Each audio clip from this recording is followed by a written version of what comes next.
ഇന്ന് തന്നെ ഡൗൺലോഡ് ചെയ്യൂ. കാണൂ നിങ്ങളുടെ ഫേവറേറ്റ് ഷോസ്.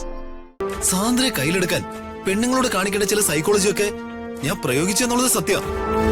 അതിന് ഇങ്ങനെയൊക്കെ പറയേണ്ട കാര്യമുണ്ടോ? അവരുടെ വിചാരണയിൽ നിന്ന് രക്ഷപ്പെടാൻ ഞാൻ നിന്നെ തല്ലാം.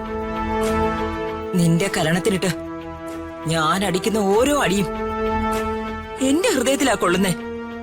അതറിയോ നിനക്ക്?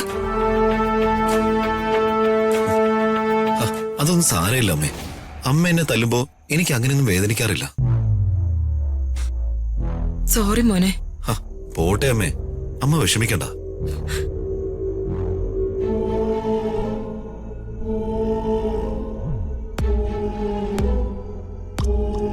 ജഗനും നമ്മുടെ കയ്യിൽ നിന്ന് രക്ഷപ്പെട്ടു.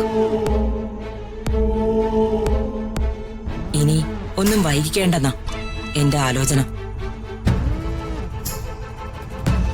ഞാനേ ചില പ്ലാനുകൾ തയ്യാറാക്കിക്കൊണ്ടിരിക്കുക. അല്ല, എന്തൊക്കെ പ്ലാനുകളാ അമ്മേ തയ്യാറാക്കിക്കൊണ്ടിരിക്കുന്നത്?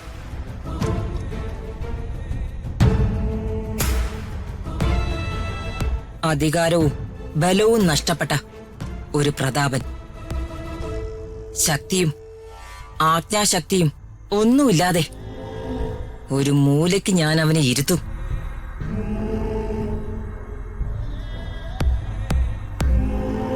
എന്റെ സ്വപ്നങ്ങളും സങ്കല്പങ്ങളും ഒക്കെ തകർത്തത് അവനാ.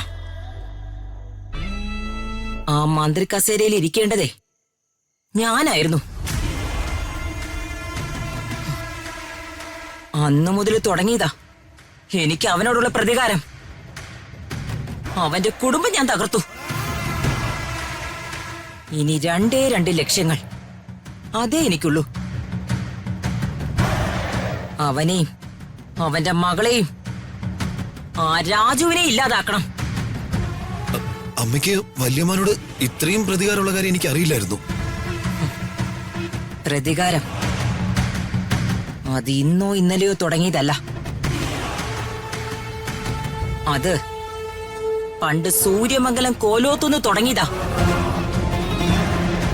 എന്റെ മോഹങ്ങളെ തല്ലിക്കൊഴിച്ച ഒരാളെ അക്കാലത്തെ ഞാൻ എടുത്തു.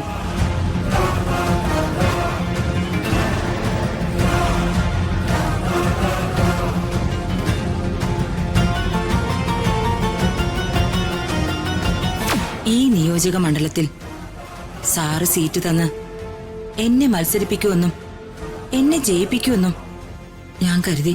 എന്റെ ആ ആഗ്രഹമാ താങ്കൾ തല്ലിക്കെടുത്തിയത്.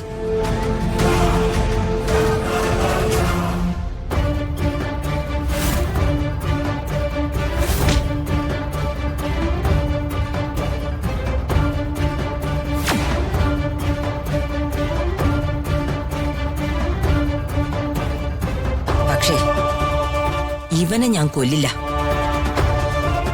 എനിക്കിവന്റെ നാശം കണ്ടാൽ മാത്രം മതി. അവൻ നരകിക്കുന്നത് എനിക്ക് കാണണം.